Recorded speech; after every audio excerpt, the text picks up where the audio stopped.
Hi guys, I wanted to compare the stock wheels with aftermarket wheels like these SMpro Platinum wheels and hubs.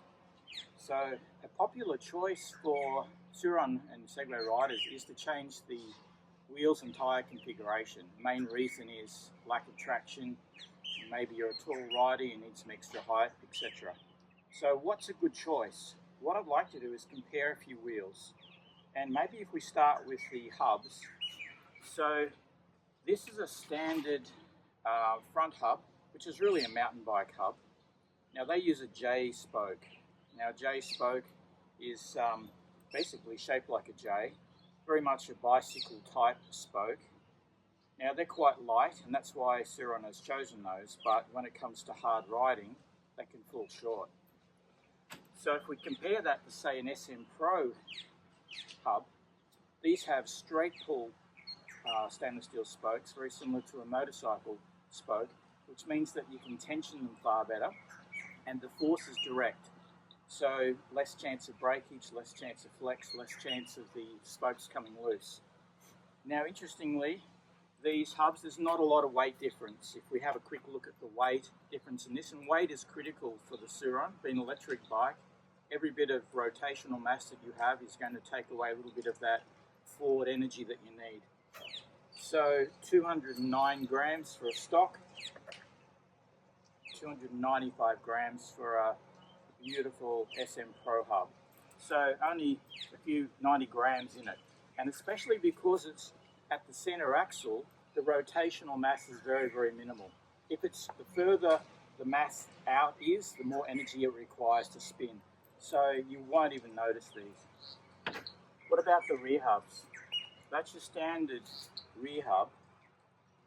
So that again is a J spoke, a bicycle type spoke. Let me weigh that one. So we do lace these up. Here's an example of an SMpro Platinum rim on a standard Sur-ron hub with the J spokes. So we've done quite a lot of these, and they're okay. They're quite light, and obviously changing the rim sizes will explain why there's some advantages to that later. So that's 660 grams versus 880. So 220 grams extra, which is not a lot, again, because it's in the center on the axle, the rotational mass difference is minimal. So that's your hubs, and we've explained a little bit about the spokes. For example, on these we have a straight pull spoke, and this is the J spoke, which basically comes across and curls in. Now as you tension it, obviously it's putting a lot of pressure on the little side joint here. It does work, but this is a far better arrangement. Now both these rims are 16-inch rims, 16 by 185s. Now they're a really good choice if you just want to change one wheel and you're after better traction, because on this wheel you can add a 90 by 116 tyre, which has a lot of options. They're lightweight, fairly small, the rotational mass again is small. The bigger you go, the worse it's going to get. For example, this is a standard wheel, rear wheel, and this is your 16 inch. So you can see there's not a lot of height. It is slightly, not a lot of height difference, it is slightly smaller, but when you look at the width, you'll see how much more rubber you're getting on the road. And this is one of my favorite tires. This is a Shinko 525 Cheetah. So it's a specialist enduro gummy sticky tire. Quite hard to get, but really soft and sticky, and it makes a huge difference. So if you're just getting one wheel and you're not a 6-foot plus rider, I'd recommend getting a 16-inch with some sort of nice tire on the back and leave the front alone. What if you're taller, or you ride a bit more MX style where you need to get out of ruts and you need a bit more clearance and you need that extra height? Well then, you've got the 21-inch front. Now this 21-inch front is a J-spoked SMpro Platinum. We also do the SMpro hub version. That's on that bike there, which I'll show you a little bit more later. And that's a perfect match to an 18-inch on an SMpro hub. So that one there is a 18 by 2.15, and on that, it's quite a wide tyre. My recommendation on that, for example, if you like motocross or sort of fast trails, Dunlop make a very good tyre, a K990.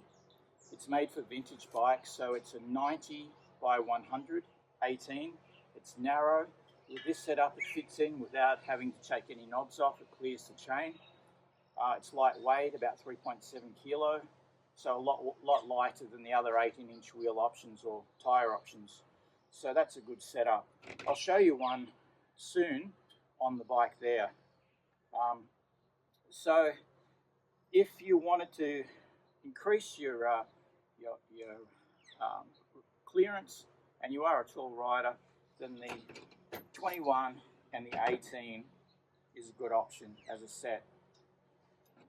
So obviously they're not a cheap option. None of the wheels that are available are cheap, and that's because there's a lot of work in them, and they the components are quite dear. We've built quite a lot, and what we build them with is an offset.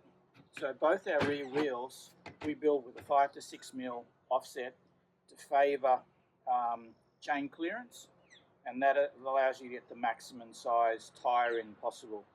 In some cases, if you have a very wide knobby where the knobs stick out, you're still going to have to trim a little bit of the knob off, unfortunately.